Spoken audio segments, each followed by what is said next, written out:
Professor Dawkins, thank you for coming to my country, Sweden, where your kind of atheism is the default position. It was really interesting to hear you argue for that position. What are the 5 best reasons why there is no God? What are the 5 reasons why there are no fairies? The onus is not upon an atheist to say why there is not something. The onus is on a theist to say why there is. Comparing belief in God with belief in fairies is cheap rhetoric, isn't it? We have a basic agreement that fairies does not exist. But the question of God is not settled. Scientists, philosophers, intellectuals all over the world believe in God in a way that is not equivalent to belief in fairies.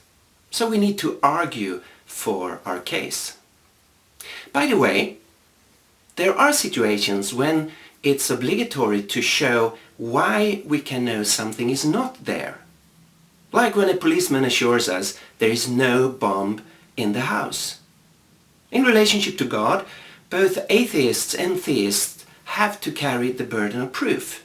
It is not enough just to criticize the opposing view. One have to argue for the truth of one's own view. In your case, arguments for the non-existence of God. Having said that, it is a very interesting question, because a universe with a God would be a very different kind of universe than one without. So the most important reason is there simply are no reasons for the existence of a God. True, a universe with God would look very different from a universe without God. And most of the arguments for God is arguments claiming that God is the best explanation for this universe. In order to establish atheism, it's not enough just to critique the arguments for God. You need to show that this universe is self-explanatory, that the whole universe and everything within it can be explained wholly within the universe itself. So the reasons against then would have to be you tick off on your fingers one by one the alleged reasons why there should be a God, such as the argument from design. Things look so beautifully designed, bananas and apples and things like that, and humans and kangaroos and so on. And they look as though they've been designed because that's what Darwinian natural selection does. It makes them look as though they're designed. It produces a very good simulacrum of design. I think that's the most important reason against, that Darwin has exploded once and for all the argument from design. In order to refute an argument, one should state the argument in its strongest form and then show that it is invalid. The best version of the argument from design is not related to a banana or an orange, but to the fine-tuning of the universe. The fact that the initial conditions at the Big Bang were fine-tuned at such an amazing level is what needs an explanation. It certainly looks like it was calibrated by an intelligence. So Darwin has not exploded the argument from design. His theory relates to biology, not to the fine-tuning of the cosmos. And even within the field of biology, his theory does not do away with God. It certainly undermines a literal interpretation of Genesis 1, but it says nothing about the existence of God. And Christians long before Darwin had understood that Genesis 1 could be read in a non-literal way. And notice that the church honored Darwin's scientific accomplishments by burying him within Westminster Abbey. Other reasons that have been offered, for example, people claim to have a subjective experience, a personal experience of God. Well, we all know how easily people are fooled, we all know how easily people hallucinate, how easily they imagine, how easily they dream. So that's an extremely poor argument in favour of the existence of a God. True, we can be fooled by our experiences. But the fact that some of our experiences are delusional is not the proof that all of our experiences are.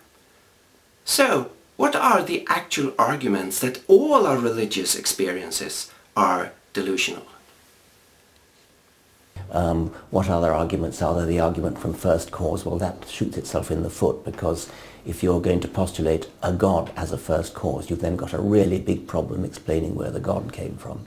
The whole point of the Darwinian enterprise is that it explains how you can get complexity and the illusion of design from primordial simplicity. So the argument from first cause shoots itself in the foot.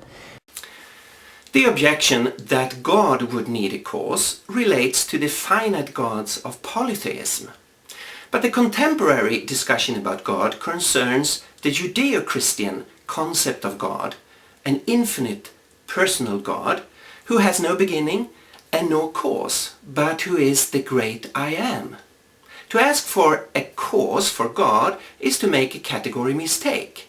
It is to ask who created the uncreated, who is the cause of the uncaused. God, if he's there, has always been there. Now, the argument from a first cause relates not to God but to the universe, which we today know is not eternal. It has come into being a finite time ago. Therefore, we naturally ask, what caused this universe to come into existence? True, maybe Darwinian evolution can explain how you can get from simplicity to complexity, but it cannot explain how you can get from nothing to something, which is what the argument from a first cause is all about. Pascal's wager, you're better off betting that there is a God, because if you lose the bet then you go to hell. That's a silly argument, because it depends on, it assumes that you know which God it is for a start. If you bet on Yahweh and it turns out to be Baal or Thor, then you're in trouble. We are back to bad rhetoric again.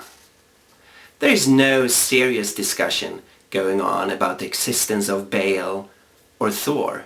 But all over the world, people are discussing the existence of an infinite personal creator God. That is the real issue. What else? In any case, even if it was Yahweh, you might well say that Yahweh would rather have somebody honest who thinks for himself, rather than somebody who slavishly pretends to believe something. So there are no good arguments in favor of a God, and that's all one needs to say. What other arguments are there? Well, there are many other good arguments for the existence of God, like the argument from rationality, or the moral argument, to mention two of the arguments that were decisive in C.S. Lewis' journey from atheism to Christianity. Or the argument from Jesus Christ. The historical facts that we have relating to Jesus of Nazareth is best explained by him being the one he claimed to be, which was ultimately confirmed by God, raising him from the dead. And in Jesus, God has showed us what he has created us for, not slavish submission, but friendship and love. And Jesus is, of course, the reason I can wish Professor Dawkins a Merry Christmas.